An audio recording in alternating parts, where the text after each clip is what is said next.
자, 이제 부동산 가격 재원칙하고 지역 분석, 개별 분석이 남았는데, 이거는 뭔 내용인가 하면은, 가격 재원칙하죠. 가격 재원칙. 이 제자가 무슨 제자라고요? 모두 제자, 모두. 모든 원칙이다. 이런 뜻입니다. 이게 뭐냐면은, 이제 원칙이라고 하는 거 아시죠? 원칙. 어떤 원리, 원칙. 이 가격이 어떤 원리에 따라 형성이 되는지 그 원리를 파악하게 되면은 가치를 좀 더 정확하게 파악할 수 있을 것이다 라는 얘기예요. 여러분들이 진품 명품을 볼 때도 그런 얘기가 나옵니다. 이 패널들이 전문가가 아니다 보니까 너무 터무니없이 차이가 많이 나는 금액을 써내면 좀 웃기잖아요. 그러니까 그 감정위원들이 힌트를 주죠. 흠이 있다. 골동품이 흠이 있고 없고의 차이가 몇백만 원 차이 납니다. 그리고 제작 연대가 100년씩 올라갈 때마다 얼마씩 차이가 납니다. 이런 힌트를 줍니다. 그런 힌트를 보고 이게 또 이 귀한 거다 귀하지 않은데 약간 이런 힌트를 주죠.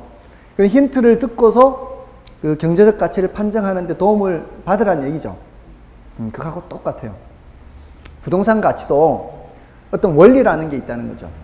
그 원리에 맞게 평가를 하게 되면은 평가를 잘 할 수 있을 거란 얘기입니다. 그러니까 평가사들이 지켜야 될 일종의 지침이에요. 요거 잘 알면은 평가 잘하게 된다 이 말이죠. 그런 지침 또는 원칙 뭐 이런 것들이라고 볼 수 있는데 이게 이제 여러 개가 있겠죠. 하나만 있는 게 아니겠죠. 그러니까 제 원칙 이렇게 얘기를 해요.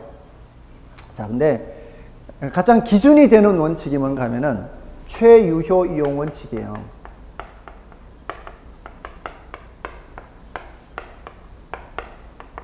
여기 이제 기준이에요, 기준. 최유효 이용 원칙이.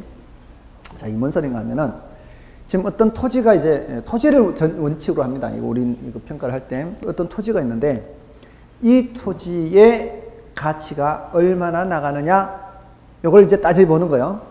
근데 이 토지에 지상에 건물이 있어요.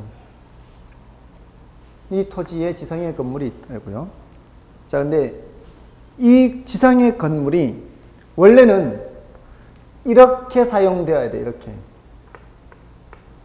이렇게 사용되어야 가치가 가장 높아요. 근데 이렇게 사용이 안 되고 이렇게 사용되고 있어요. 그럼 이 밑에 땅값이 건부지 가격이 이 낮은 상태의 땅 가격만큼 활용을 하는 거예요, 못 하는 거예요? 낮은 상태의 이 땅 가격만큼은 활용을 못 하는 거죠. 그럼 이럴 때 이 건부지 가격은 이 낮은 상태의 가격보다는 떨어질 수밖에 없죠. 맞나요? 자, 그러면은 지금 이놈이 이렇게 이용되고 있는 거는 최유효 이용이 아니란 얘기예요. 최유효 이용이 아니기 때문에 건부 감가가 발생해요. 그러면 우리는 최유효 이용이 어떤 상태인지를 파악을 먼저 해야 되는 거예요. 최유효 이용인 상태를 먼저 파악한 후에 이 녀석이 최유효 이용이 아니라면 그거보다는 가치를 낮게 평가를 해야 되는 거예요. 맞잖아요. 그래서 먼저 뭐를 파악해야 된다고요? 최유효 이용을 먼저 파악해야 돼요. 왜냐하면 부동산의 가치라고 하는 것은 최유효 이용을 표준으로 해서 형성되기 때문에 또는 기준으로 해서 최유효 이용 상태를 기준으로 해서 최유효 이용이 아니면은 가치가 떨어지게 되는 거예요. 아시겠죠? 자, 물론 이제 이거를 토지를 이제 전제로 얘기하는데 토지가 아닌 건물의 경우에도 적용은 할 수 있어요. 자, 그건 이제 지금 이제 말씀을 드리는 거예요. 자, 보세요. 자, 어떤 물건이 이렇게 이용되는 게 최유효 이용이에요. 최유효 이용인데, 근데 문제는 그 주변이 원래는 없었는데 쓰레기 소각장이 들어왔어요. 자, 쓰레기 소각장이 있는데 이 주택이라고 하는 거는 이제는 어울리지 않는 상태가 됐죠. 이러면 이제 최유효 이용 상태가 아니라고 볼 수 있죠. 이런 식으로 이 최유효 이용 상태인지 아닌지를 판단할 때 이 주변 환경도 살펴본다는 거예요. 주변 환경도 살펴보고서 이게 최유효 이용인지 아닌지를 보는 거예요. 특히 또 제가 자주 드는 예입니다. 단독주택 지역의 고급 빌라, 달동네 고급 빌라 이런 거. 달동네 고급 빌라는 안 맞죠. 이거는 최유효 이용이라고 볼 수가 없는 거죠. 그러면 투입된 비용만큼 가치가 안 나가는 거죠. 그러니까 떨어뜨려야 돼요. 투입된 비용보다는 가치를 떨어뜨려야 돼요. 자, 그런 것도 바로 이 최유효 이용인지 아닌지에 영향을 미치는 거예요. 또 있어요. 제가 다니던 이 학원 중에는 건물이 엄청 커요. 이거보다 훨씬 몇 배는 커요. 근데 거기는 엘리베이터가 단 한 대밖에 없어요. 딸랑 한 대. 자, 건물 규모에 비해서 엘리베이터 한 대밖에 없으면 이거는 제대로 지은 건물이라고 볼 수 없죠. 이것도 최유효 이용을 하고 있다고 보기는 어렵습니다. 자, 그러면 이 최유효 이용인지 아닌지를 판단할 때는 건물의 외부 상태를 보기도 하고요. 부동산의 외부 상태, 그리고 부동산의 내부 상태를 보기도 합니다. 그런 게 짝이 맞아야 되거든요. 엘리베이터 수라든가 또 이런 건물의 경우는 이제 화장실 규모. 화장실 규모가 작으면 불편할 수 있죠. 그것도 뭐예요? 최유효이다 아니다를 판단할 수가 있죠. 그래서 일단 이게 기준이 되고요. 최유효 이용이. 근데 이 출제는 기준보다는 이제 얘네들을 더 많이 출제를 하는데요. 내부 관련 원칙에서 내부적으로 최유효 이용인지 아닌지를 판단하는 원칙이 있고요. 외부적으로 최유효 이용인지 아닌지를 판단하는 원칙이 있어요.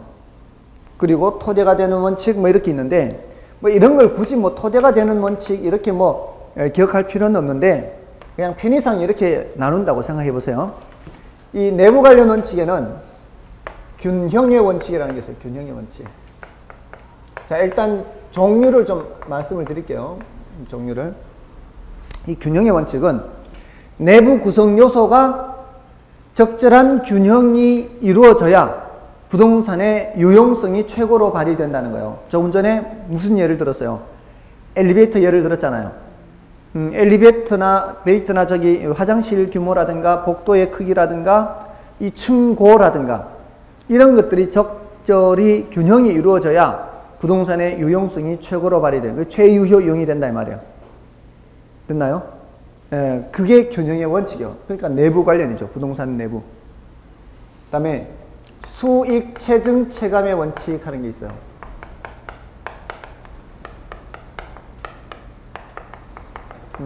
수익이 어느 정도까지는 점점 증가하다가 그 범위를 넘어서면은 점점 감소한다는 원칙이 수익 체증 체감 원칙이에요. 자, 이거는 이제 이런 겁니다. 지금 이 건물이 몇 층짜리 건물이죠? 6층쯤 되나요? 그러면 6층이면 자, 이 건물을 처음에 1층까지만 지었다면은 이 토지를 제대로 활용하는 것은 아닐 겁니다. 그죠? 한 층을 더 짓고 한 층을 더 짓고 이런 판단을 하는 것은 한 층 더 지을 때 투입되는 비용보다는 수익이 더 많기 때문에 한 층씩 더 짓지 않겠습니까? 근데 그게 언제까지나 계속 비용보다 더 수익이 큰 건 아니거든요. 그렇잖아요. 그러니까 지금 이게 올라가면서 점점 어떻게 되고 있는 상태예요? 투입되는 비용보다는 수익이 크긴 큰데, 크니까 더 했겠죠? 크니까 더 했긴 더 했지만 그 크기가 점점 작아져서 더 이상 안 올리는 이유는 뭐보다는 뭐가 더 크기 때문에 수익보다는 비용이 더 크기 때문이죠. 그러니까 더 이상 못 올리는 거예요. 그러니까 지금 이게 어느 정도까지는 수익이 점점 증가하다가 어느 단계를 벗어나면은 체감하게 된다는 거죠. 이건 거의 대부분의 경우 다 그렇습니다. 그래서 이거는 추가로 한 층을 더 지을까 말까 이런 의사결정을 할 때는 이 원칙을 좀 따져볼 필요가 있어요. 그 다음에 수익 배분의 원칙이라는 게 있어요. 좀 어려워요. 이거는 수익이 배분돼요. 이 예를 들 때마다 제가 여러분한테 이렇게 말씀을 드립니다. 부동산이 벌어들이는 수익을 배분하는 거예요. 부동산이 벌어들이는 수익을 도대체 누구한테 배분하느냐? 자, 이렇게 얘기합니다. 저하고 여러분하고 우리 임대업을 동업하시죠. 임대업. 자, 무슨 부동산이 있어야 임대업을 하지. 자, 이렇게 하자는 거예요. 저한테 땅이 있어요. 여러분한테 돈이 있어요. 누구한테는 몸만 있어요. 돈은 없고. 누구한테는 경영 노하우를 갖고 있어요. 어떻게 하면 된다더라. 이렇게. 자, 그러면 저는 뭐를 대고요? 땅을 대고요. 누구는 돈을 대고요. 누구는 노동을 제공하고요. 누구는 경영 노하우를 제공해요. 그래서 건물을 하나 올려서 임대업을 한다고요. 가능하겠죠? 자, 그러면 임대업을 하면은 발생하는 뭐가 있습니까? 수익이 있죠, 수익. 요 수익을 배분한다는 얘기예요. 요 수익을 누구한테 줘야 돼요? 경영 노하우를 제공한, 지금 뭔 얘기를 하는가 하면 사실은 생산 요소를 얘기하는 거예요, 지금. 생산 요소 중에 저는 토지, 자본, 노동, 경영이라는 생산 요소예요. 경영이라는 생산 요소는 딱 한 군데 여기 들어가요, 우리. 생산 요소를 2분하는 경우는 노동과 자본을 얘기하고요. 생산 요소를 3분하는 경우는 노, 자, 토까지 얘기해요. 노, 자, 토. 생산 요소를 4분할 때는 노, 자, 토에다가 경영까지 집어넣어요. 지금은 제가 경영까지 집어넣고 예를 든 거예요. 자, 이렇게 생산 요소가 투입이 돼서 뭐를 발생시켜요? 수익을 발생시킨다고요. 그러면 그 수익은 누구한테 나눠줘야 돼요? 생산 요소한테 나눠줘요. 생산 요소한테. 아시겠어요? 그 얘기예요. 부동산이 창출한 수익은 각 생산 요소에 배분한다고요. 누구한테? 경영, 노하우의 대가, 경영 보수, 노동에 대한 대가, 임금, 자본성에 대한 대가, 이자, 각 생산 요소한테 지불하고 최종적으로는 저한테 남는다는 거예요. 토지한테. 그게 포인트예요. 수익이 배분되고 최종적으로 누구한테 남는다고요? 토지한테 남는다라는 게 중요해요. 토지한테 남는다. 이걸 잉여 생산성의 원리라 그래요. 잉여 생산성. 남는다는 얘기요. 근데 그 남는 게 노동이나 자본한테 남는 게 아니라 누구한테 남는다고요? 토지한테 남는 거예요. 왜 그럴까요? 왜? 왜냐? 자, 보세요. 여러분들 어떤 지역 지나가다 보면은 어떤 땅은 지금 건물이 들어서서 개발이 되어 있는 상태고 어떤 땅은 빈 땅으로 되어 있는 그런 지역을 보기도 합니다, 가끔. 자, 그 땅은 왜 지금 개발이 안 되고 있을까요? 왜 개발이 안 되고 있을까요? 다른 거는 어떤 거는 개발이 됐는데. 충분한 수익이 있다는 보장이 없는 거죠. 충분한 수익이 있다는 보장이 없기 때문에 토지가 사용 안 되는 거예요. 토지라는 생산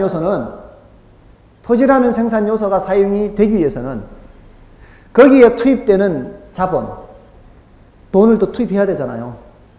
건축비 올리고 이렇게 사람들 고용해가지고 저 임금도 주고 해야 될 거 아니에요. 그런 자본에 대한 충분한 대가가 이루어지지 않는다는 그런 생각이 있을 때는 자본이 올 수가 없어요. 다른 생산 요소는 말이에요. 다른 생산 요소는, 토지 외에 다른 생산 요소는 이동이 가능해요. 자기한테 충분한 수익이 떨어지지 않을 것 같으면 안 온다고요. 그러니까 토지가 개발되지 않고 그대로 있는 거예요. 그럼 토지가 개발된다는 건 무슨 뜻이에요? 그게 이제 돈을 투입해도 충분한 수익이 되고도 남는 게 있다는 얘기죠. 그렇잖아요. 그러니까 개발되는 거예요. 그 남는 건 누구한테 간다는 얘기요? 토지한테 간다는 겁니다. 토지한테. 됐나요? 됐습니까? 어렵지만 그런대로 이해는 되죠. 이게 잉여 생산성의 원리예요. 그 다음에 기여의 원칙이에요. 기여의 원칙.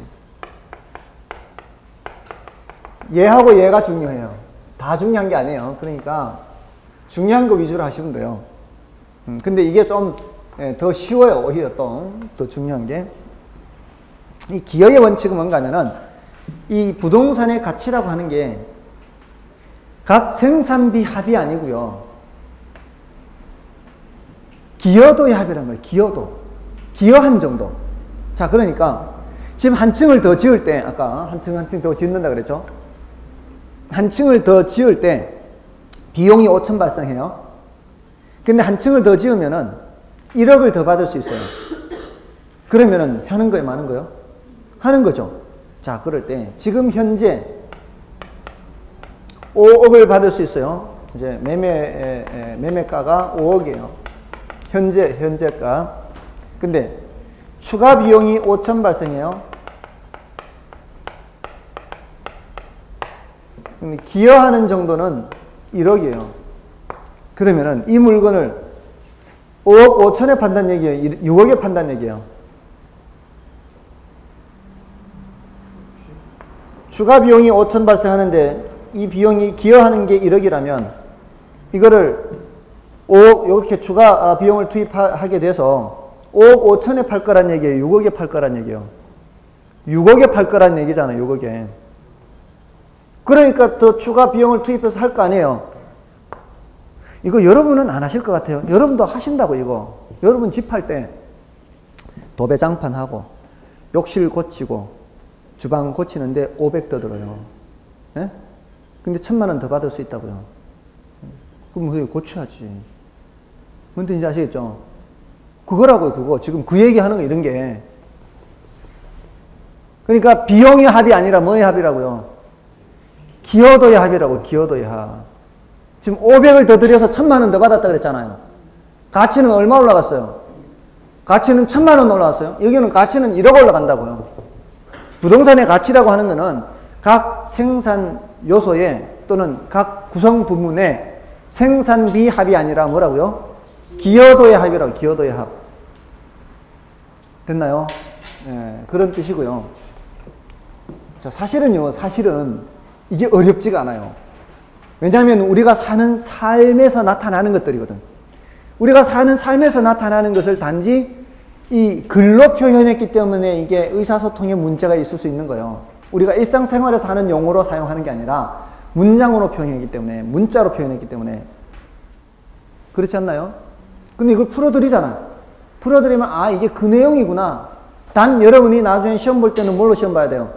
문자로 봐야 돼요. 문자로. 그러니까 아, 이걸 이렇게 표현하는구나. 이렇게 생각하시면 된단 말이에요. 됐죠? 다음에 이런 거는 보세요. 방금 제가 어떤 예를 들었어요. 뭐 욕실, 주방 뭐 이렇게 수리하고 도배장판하고 하는 건 다 전부 다 부동산 내부 얘기예요. 부동산 외부 얘기예요. 부동산 내부 얘기라고 지금 이런 것들이. 이게 다 부동산 내부 얘기예요. 그죠? 그러니까 내부 관련 원칙 이렇게 얘기하는 거예요. 최유효 이용과 관련해서 이게 이제 최유효 이용인지 아닌지를 따지는 거예요. 한층 더 올려도 되는데 한층 덜 올렸다면 이거는 최유효 이용이 아니고 그렇잖아요. 네, 내부 시설을 최신으로 바꾸는 게 최유효 이용인데 아직도 옛날 그대로 두고 있으면 최유효 이용이 아니고 그렇게 되는 거예요. 그 다음에 이제 외부 관련 원칙에 적합의 원칙이라는 게 있어요. 적합의 원칙. 이 적합의 원칙은 인근 환경의 적합, 이 표현이 키워드예요. 인근 환경의 적합.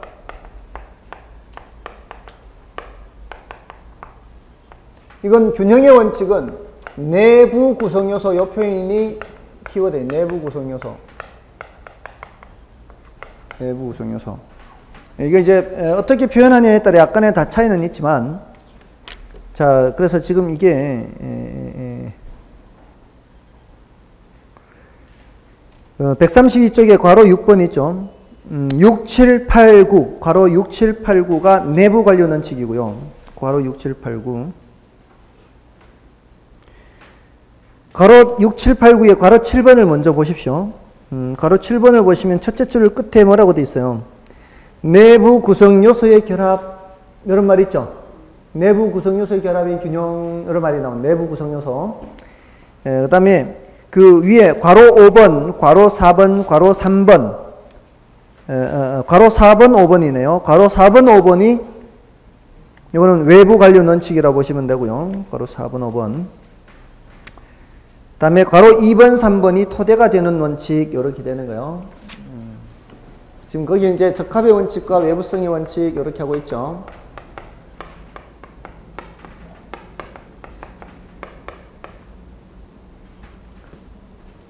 이거는 인근 환경이, 이거 좀 어려워요. 인근 환경이 부동산에 미치는 영향이요.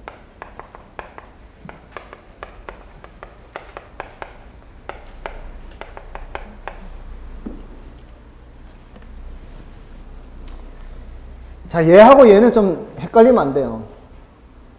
적합의 원칙은 부동산이 인근 환경에 어울리느냐 안 어울리느냐 이걸 따지는 거고요. 얘가 주체예요. 부동산이. 이거는 부동산이 주체 주어. 근데 여기는 인근 환경이 주어라고요. 아시겠어요? 그러니까 예를 들어서 근데 큰 차이가 없어요. 우리 수준은 이걸 굳이 따질 필요가 없어요. 우리 수준은 크게 따질 필요가 없어요. 어쨌든 이러면은 최유효 이용이다, 최유효 이용이 아니다.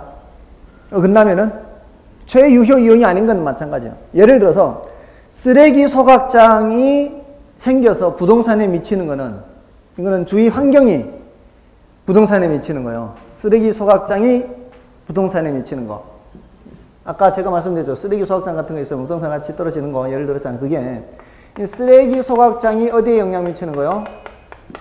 부동산에 영향 미치는 거예요. 이러면은 외부성의 원칙이고요. 이거는 달동 내에 고급 빌라 이런 거죠. 얘가 지금 엉뚱한 데 들어가 있는 거예요. 부동산이 인근 환경에 안 맞는 거하고 외부 환경이 부동산에 영향을 미치는 거하고 중요한 차이는 아니에요. 아시겠어요? 근데 이 중에서 어디에 초점을 맞추느냐 하면은 여기에다 초점을 맞추면 돼요. 적합의 원칙. 외부성의 원칙보다는 여기 요거. 부동산이 유용성이 최고로 발휘되기 위해서는 어디에 적합해야 된다고요? 인근 환경에 적합해야 된다고요. 이게 바로 적합의 원칙이에요. 같이 떨어지는 건 똑같아요. 같이 떨어지는 건 똑같습니다. 다음에 토대가 되는 원칙. 여기서 뭐 예측의 원칙, 변동의 원칙 이런 거 있는데요. 변동의 원칙이 중요해요. 예측의 원칙보다는. 변동의 원칙은 앞 시간에 공부한 거예요. 앞 시간에 뭐를 공부했는가 하면 가치 형성 요인 공부했죠. 가치 형성 요인이 가치 발생 요인한테 영향을 미칩니다. 제가 그냥 한 글자로 얘기할 때는 형이 동생한테 영향 미친다 이렇게 얘기해요. 형성 요인이 동생한테, 발생 요인한테 영향 미친다. 형이 동생, 형성 요인이 발생 요인한테. 그때 그 가치 형성 요인이라는 게 있었죠. 사회적 요인, 경제적 요인, 행정적 요인. 그 항목은 외울 필요 없이 뭐가 있다? 사회적 요인, 경제적 요인, 행정적 요인이 있다. 이렇게만 기억하시면 된다고요.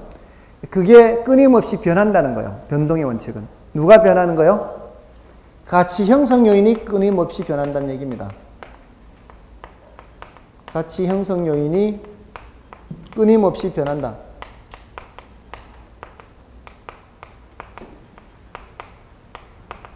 그러니까 가치도 계속 변한다는 거죠.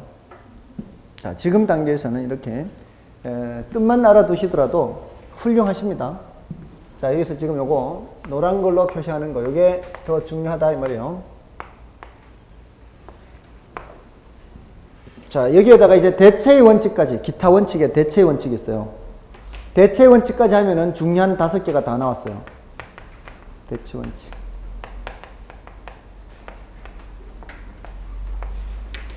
근데 지금 단계에서는 이거 종류만 알아도 이건 정말 아주 기가 막히게 잘 하는 거예요. 종류도 파악하기 힘드니까. 지금은 그냥 한 귀로 듣고 한 귀로 흘리세요. 한 귀로 듣고 한 귀로 흘리세요. 이거 사실은 이거 기본서까지 보고 막 이렇게 하면은 분량이 많습니다. 분량이 많은데 제가 지금 엄청나게 분량을 줄여준 거예요. 이 5가지인데도 분량을 많이 줄인 겁니다. 나중에 기본서 받아보시면 기겁하실 거예요. 자, 어쨌든 대체 원칙은 뭐라고 되어 있어요? 132쪽 맨 밑에. 대체 원칙. 부동산의 가격은 대체가 가능한 다른 부동산이나 재화의 가격과의 상호작용으로 형성된다는 원칙입니다. 이는 효용이 동일한 경우 가격이 저렴한 것을, 가격이 동일한 경우 효용이 큰 것을 선택하는 원리입니다. 대체 원칙은 감정평가 3방식의 이론적 근거는, 이거는 뭐 나중에 해도 되고요. 일단은 대체 원칙은 제가 아까 비교 방식을 말씀을 드릴 때 이런 물건을 판단하는 방법 중에 지금 중고시장에 거래된 거, 이미 거래된 거 비교하는 방식이 있다 그랬죠. 그거는 그 물건이 이 물건하고 대체 가능한 물건이라 해야 돼요. 우리가 아파트를 평가를 하려고 할 때는 이 아파트하고 대체 가능한 다른 물건하고 비교해야 되겠죠. 그러려면은 그 다른 물건도 뭐라 해야 돼요? 아파트라 해야 돼요.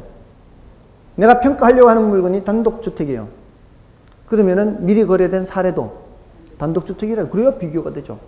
그게 대체 가능한 거죠. 대체 가능한 다른 물건과의 상호작용 과정에서 가격이 형성된다는 거예요. 물론 이건 뭐 동산에서도 마찬가지죠. 동산에서도 우리 왜 그 배추 가격이 너무 올라가면은 배추 대체할 만한 다른 걸로 할 수도 있고 하잖아요. 그렇지 않나요? 예, 그 부동산도 마찬가지라는 거죠. 대체 가능한 다른 거라 해야 돼. 대체 가능한. 그래서 상호작용 속에서 가격이 형성된다는 겁니다. 그래서 평가를 할 때 어떻게 하라는 얘기요?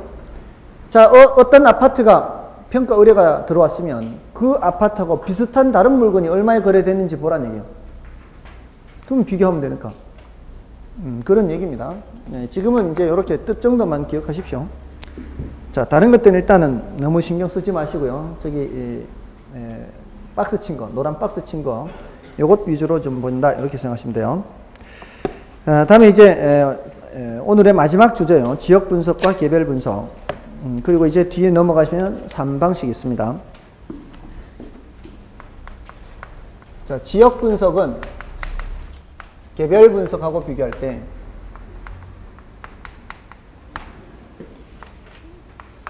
이 지역 분석은 부동산이라고 하는 물건이 이 지역이냐 저 지역이냐에 따라서 같은 회사에 같은 평형 아파트라 해도 값이 달리 형성되죠. 네. 그래서 이런 지역 분석이 나오는 겁니다. 어떤 지역이냐에 따라 다르기 때문에. 그거는 부동산의 부동성 때문에 그래요. 부동산은 이동을 할 수가 없으니까 내가 갖고 있는 부동산이 강남으로 얼마든지 들고 갈 수 있다면 내 부동산도 더 비싸게 받을 수도 있겠죠. 근데 그게 안 된단 말이에요. 부동성 때문에 지역에 따라 달리 형성이 되는 거예요. 그래서 지역 분석을 하는 거예요. 그건 개별 분석은 그 지역에 있다고 그러면은 같은 평형대 아파트면 다 똑같은 값이 된다. 그건 아니죠. 같은 지역이라 해도 구체적으로 위치에 따라 다를 수 있죠. 1층의 가격은 보통 싼 편이죠. 아파트에서. 예, 요즘은 아파트가 전부 다 이제 고층 아파트가 많은데 이 동네는 주로 몇 층짜리가 많나요? 15층이 많나요? 그럼 15층 같으면 몇 층 정도가 제일 괜찮은 층이라고 하나요? 7, 8, 하여튼 반보다는 좀 위로 올라가야죠. 보통은. 반보다는 좀 위로 올라가야 이제 로얄층 하잖아요. 그 가격 차이가 좀 있죠. 예, 제가 봐도 한 그 정도는 가야 될 것 같아요. 30층 같으면 거의 한 20층 가까이.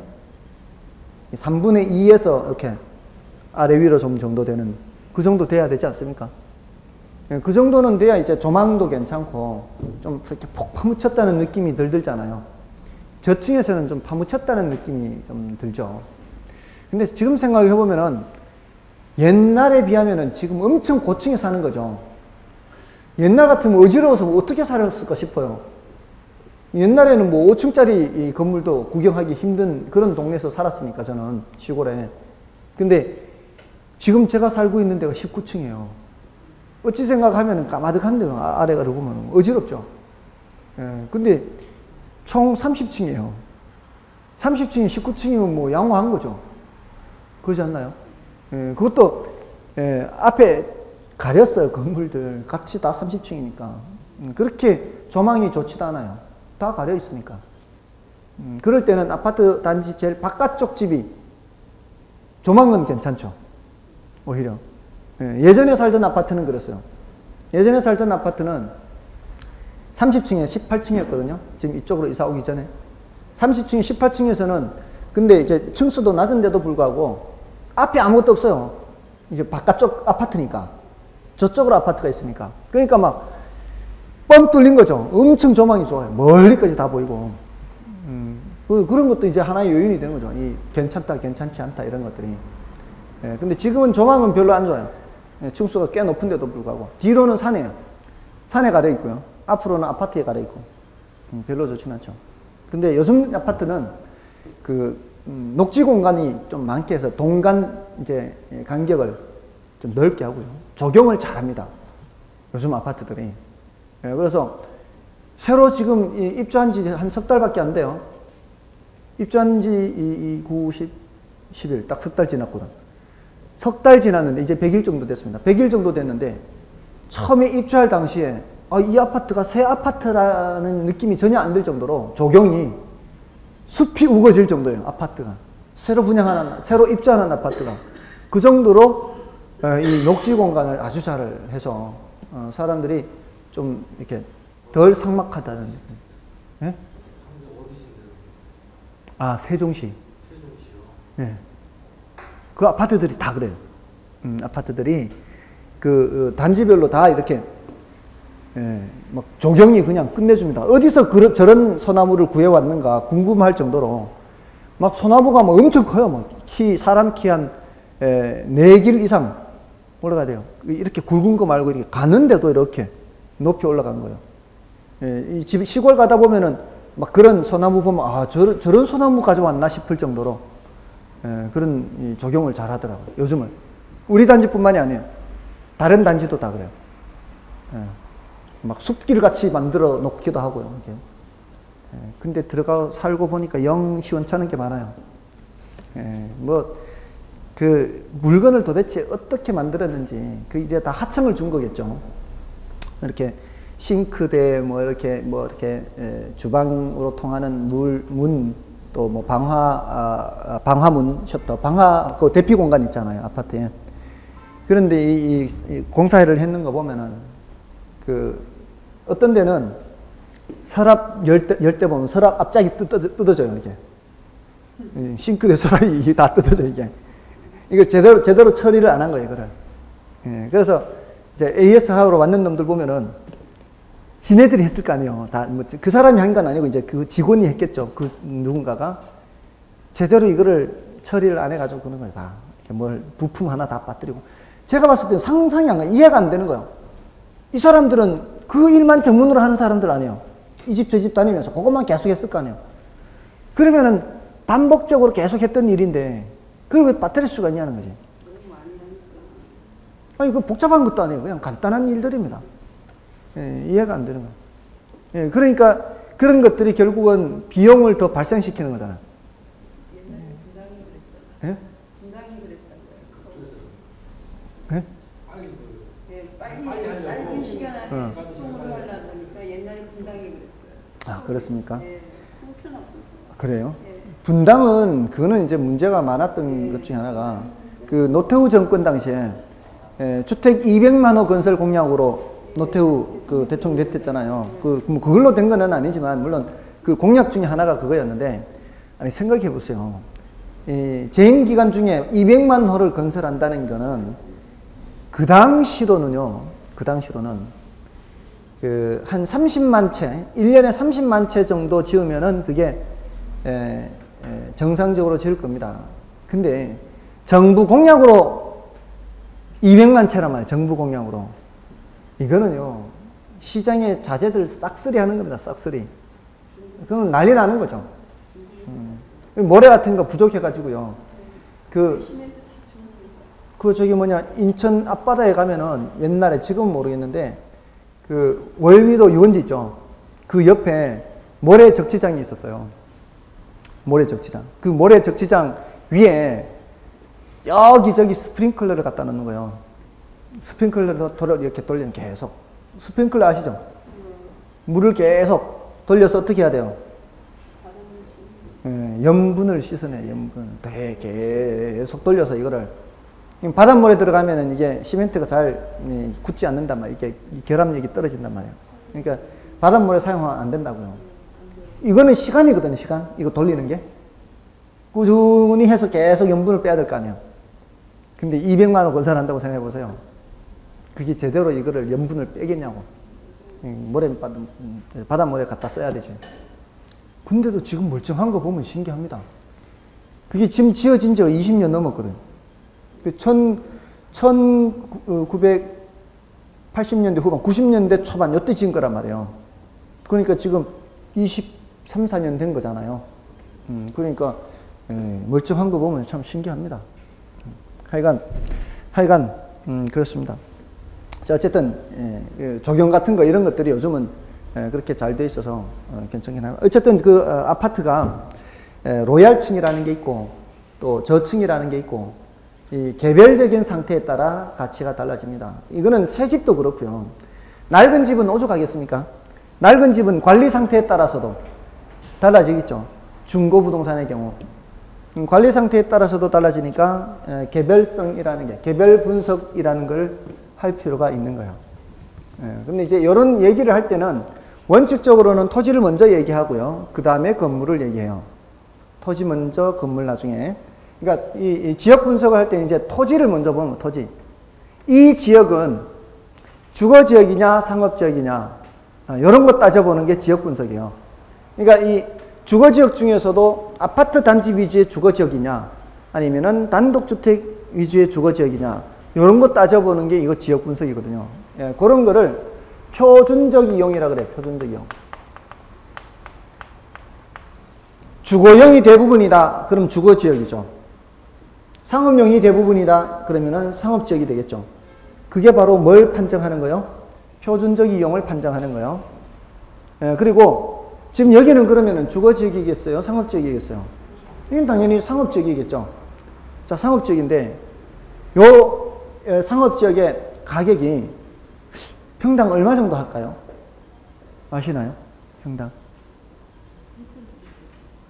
평당? 그래요? 이 동네 안 사세요? 저쪽 노원 상계역 부분에 살았었어요. 아, 그래요? 네. 더 비싸요. 비싸서 그러나. 3천 정도? 평당 3천? 평당 3천이면은 괜찮은 정도인가요? 조금 센 거 아닌가, 그 정도면? 그럴 수 있습니다. 왜냐면은 주거 지역의 경우에 비해서 한 3배까지도 갈 수 있으니까. 지금 아파트 단지나 이 아파트 단지 근처에 있는 그런 주거용 토지의 경우 평당 한 1,000만 원 하나요? 1,000만 원 하나요? 그러면은 평당 3천도 나올 수 있습니다. 나올 수 있습니다.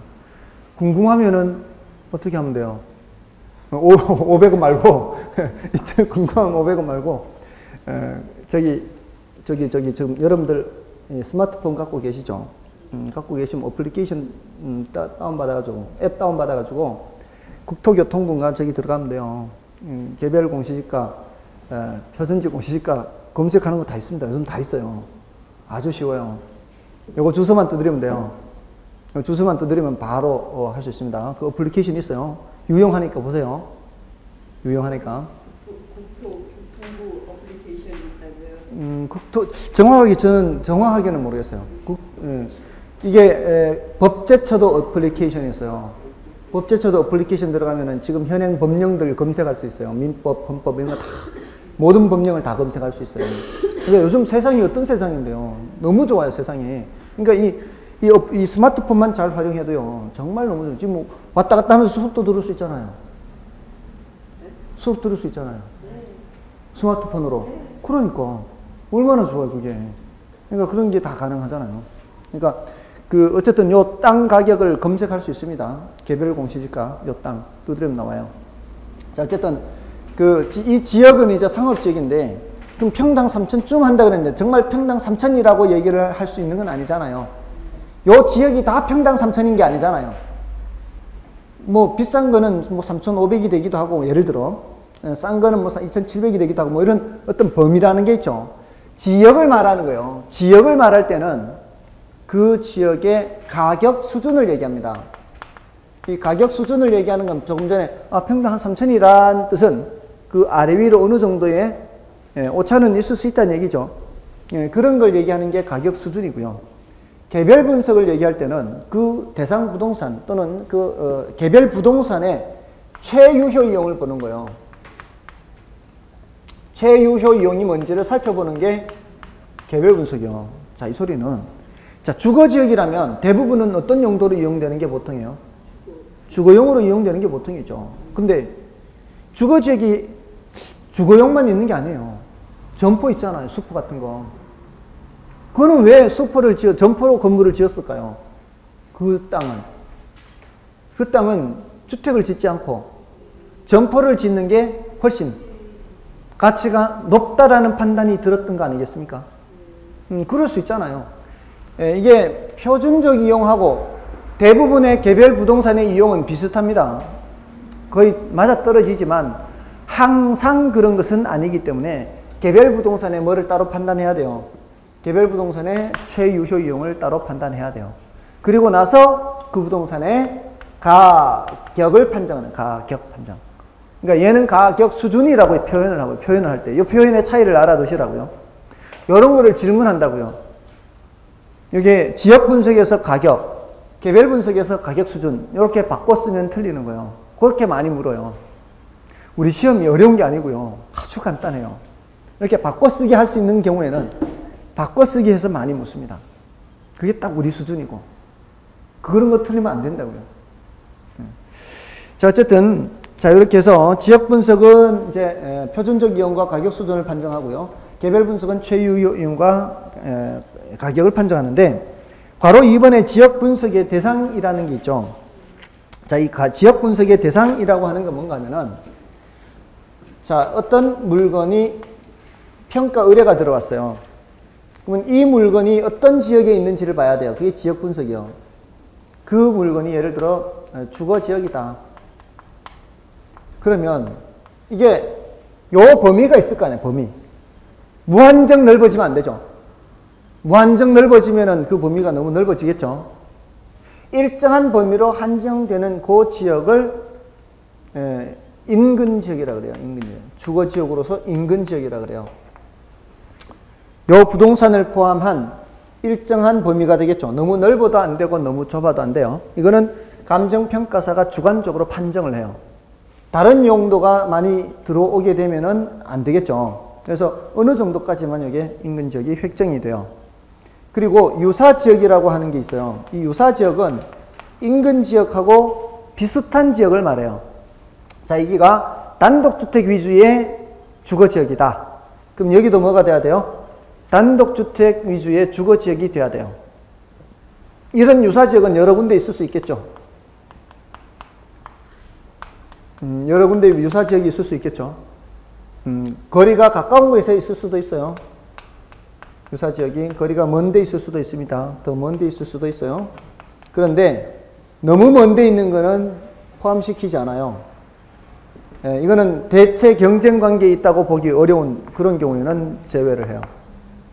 이 대상 부동산하고 대체할 수 있는 그런 일정한 수요 공급 범위가 있어요. 수요 공급 범위. 그걸 동일 수급권이라고 해요. 동일 수급권. 수급이라고 하는 것은 수요 공급을 줄인 말이에요. 그러니까 일정한 범위까지만 묶어주는 개념이 동일 수급권이에요. 그래서 지금 요 세 가지 개념, 인근 지역, 유사 지역, 동일 수급권.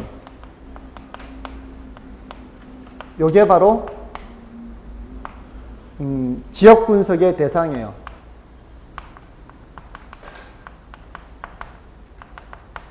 지역 분석의 대상은 이렇게 세 가지를 이제 공부를 하게 됩니다. 인근 지역은 특징이 대상 부동산이 속해 있는 지역을 말해요. 그리고 여기 유사 지역은 대상 부동산이 속해 있지 않습니다. 그렇지만 인근 지역과 지역이 비슷한 특성을 갖는 지역이 유사 지역이고요. 그 다음에 동일 수급권은 인근 지역과 유사 지역을 포함하는 개념이에요. 자, 지금 단계에서는 이런 정도로만 말씀을 드리겠습니다. 그리고 134쪽에 가시면은 개별 분석이라고 하고 있고요. 그 괄호 2번에 지역 개별 분석과 지역 분석의 상호관계 있죠. 그거는 굉장히 중요합니다. 그 비교를 많이 해요. 그 비교를 많이 하는데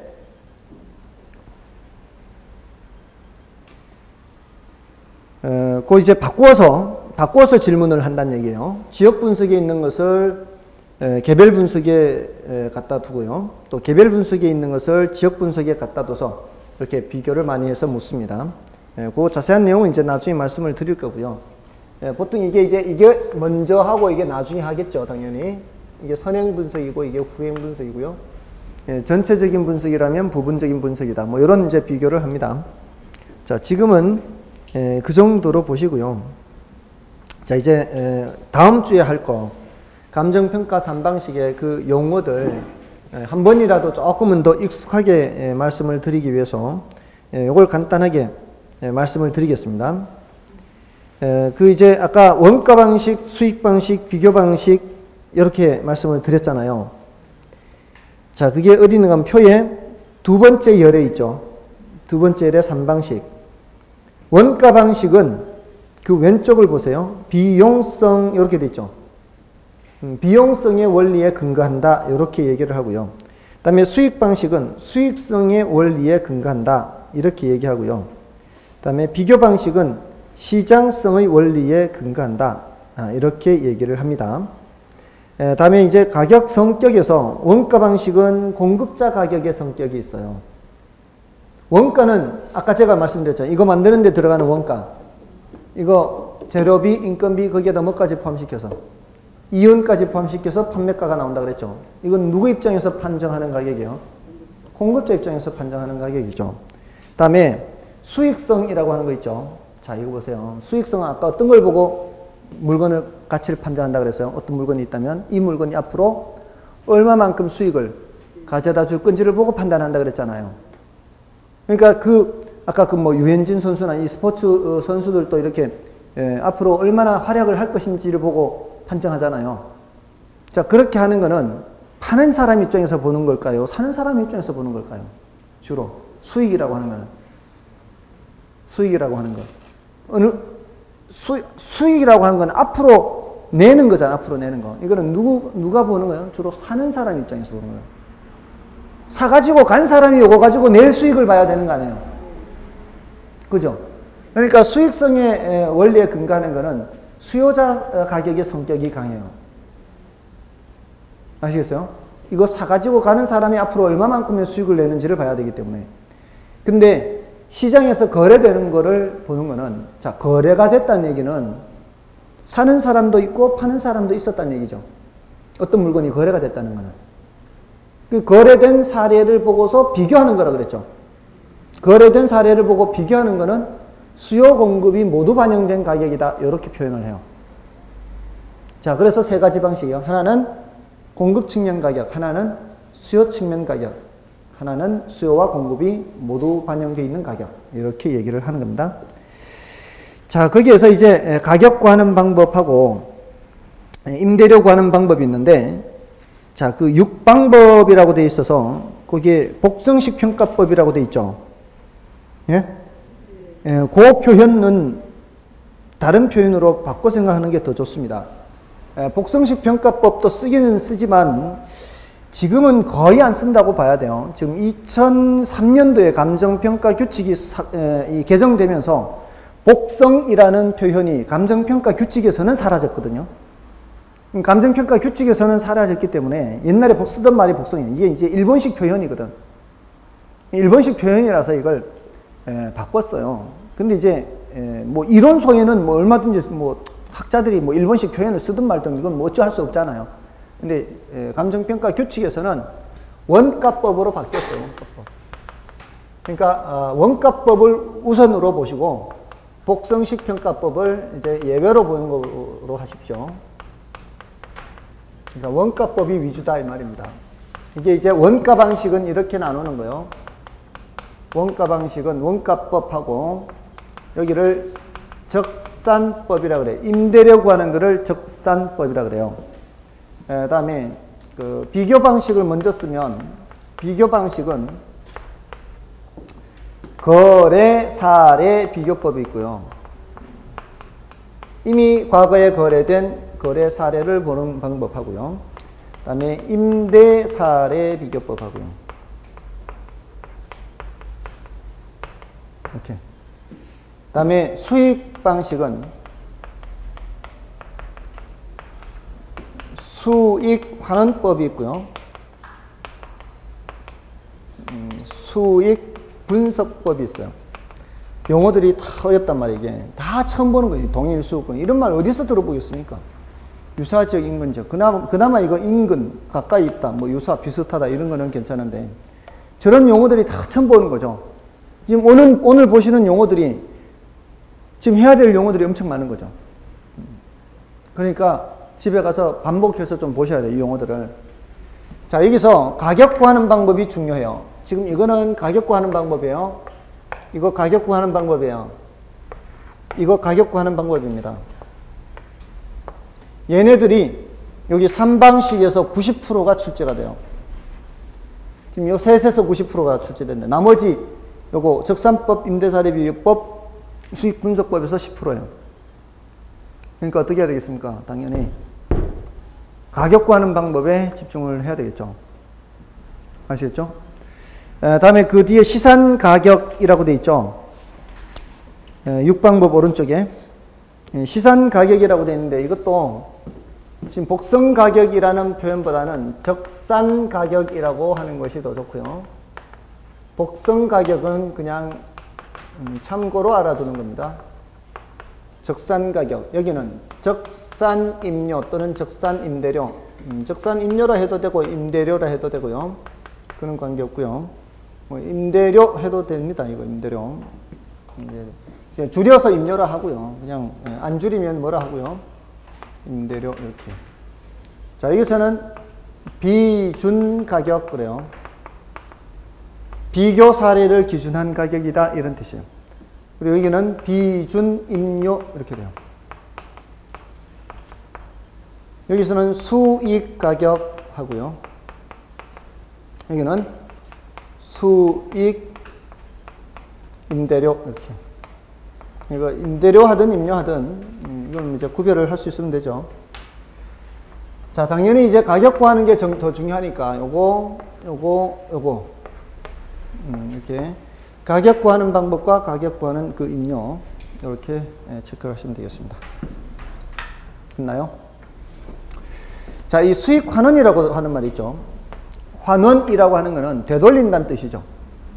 아까 제가 이 수익 방식은 어떤 거라 그랬어요? 앞으로 이 물건이 가져다 줄 수익을 언제 시점에서 판단해야 된다고요? 현재 시점에서 판단해야 된다 그랬죠. 이렇게 돌리는 거예요. 수익이라고 하는 것은 올해만 발생하는 게 아니고 내년에도 발생하고 후년에도 발생하고 계속 발생하잖아요. 이거를 어떻게 해야 된다고요? 어느 시점으로? 현재 시점으로 바꾸는 거예요. 이거를 환원시킨다 이렇게 표현한다고요. 아시겠죠? 네, 이렇게 환원시켜서 현재의 목돈의 크기로 바꾸는 거예요. 임대료는 푼돈으로 매년 발생하잖아요. 근데 그걸 어떻게 하겠다고요? 지금 현재 시점에 목돈으로 바꾸는 거. 이걸 뭐라고 표현한다고요? 환원시킨다. 이렇게 하는 거. 환원시킨다. 요거를 영어로는 capitalize 그래요. capitalization. 환원시킨다. 현재 목돈으로 바꾸는 거다. 이렇게 하는 거예요. 자, 그래서 그 맨 끝에 거는 별로 중요하지 않으니까 삭제해도 관계없어요. 관련 학파 이런 것까지 신경 쓸 필요는 없고요. 이 용어를 익숙하게 하셔야 돼요. 적산가격, 비중가격, 수익가격 앞으로. 여기는 원가법의 적산가격이고요. 적산법의 적산임대료입니다. 이거 헷갈리면 안 돼요. 원가법의 적산가격. 적산이라는 말은 쌓을 적자 셈산자예요. 쌓을 적자 셈산자. 더해 나간다 이런 뜻이에요. 이 원가 계산할 때 어떻게 한다는 뜻일까요? 원가 할 때 더해 나간다 이런 뜻이에요. 그래서 적산 가격, 적산 임료요. 적산은 그래서 나온 거예요. 근데 여기 헷갈리죠? 임대료 계산하는 거는 적산이라는 단어를 그냥 쓰지만 가격 구할 때는 원가법이라는 단어를 쓴다는 거예요. 원가법은 뭐 구하는 거라고요? 가격 구하는 거예요. 가격 구하는 거. 적어도 질문을 해요. 저거 섞어놓고 원가법, 거래사례비교법, 수익환원법, 수익분석법, 임대사례 이렇게 섞어놓고 이거는 가격 구하는 방법이다. 저거는 임대료 구하는 방법이다. 이거 헷갈리면 안 된다고요. 원가법하고 적산법 써놓고 뭐는 가격 구하는 방법이고요. 원가법하고 적산법 써놓고 원가법은 가격 구하는 방법이고 적산법은 임대료 구하는 방법이고 이렇게 묻는단 말이에요. 그게 실전에 그렇게 나오고 실전에. 그리고 이렇게 출제한 적도 있어요. 괄호 이렇게 채워놓고 여기 이렇게. 아까 이게 비용성이죠. 비용성. 여기 뭐예요? 시장성. 여기는 수익성. 이 괄호 속에 들어갈 알맞은 내용은 이렇게. 이렇게도 출제한 적이 있다고요.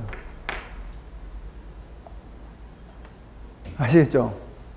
그냥 용어를 묻는 거예요, 용어를. 이렇게 해놓고 이제, 괄호 속에 들어갈 용어로 적당한 것은 이렇게. 이 표를 외우란 얘기는 아니고요. 이 용어를 당연히 알아야 돼요. 앞으로 수업할 때마다 저 용어를 제가 사용할 거란 말이에요. 다른 내용을 공부할 때. 근데 저 용어를 모르면은 의사소통이 안 될 거 아닙니까? 제가 계속 저 용어를 사용해야 되는데. 그러니까 그런 관점에서는 이런 식으로 묻는 거는 우리한테는 거저 주는 거예요. 거저 주는 거. 용어만 알면 바로 정답을 맞출 수 있는 거예요. 이거 외우는 거 아니고요. 뒤에 있는 거 공부하려면 이거 당연히 알아야 된다고요. 아시겠죠? 그러니까 자꾸 봐야 돼요. 자꾸 봐서 익숙하게 하도록 하셔야 됩니다. 됐나요? 됐습니까? 하셔야 됩니다. 이거 숙제예요, 숙제. 그래서 미리 하는 거예요. 지금 다음 주에 할 거 미리 이렇게 하는 거는 다 외워가지고 오시라고 말씀을 드리는 거예요. 자, 일단 여기까지 하고요. 다음 주는 이제 감정평가 3방식에 대해서 하도록 하겠습니다. 수고하셨습니다. 감사합니다.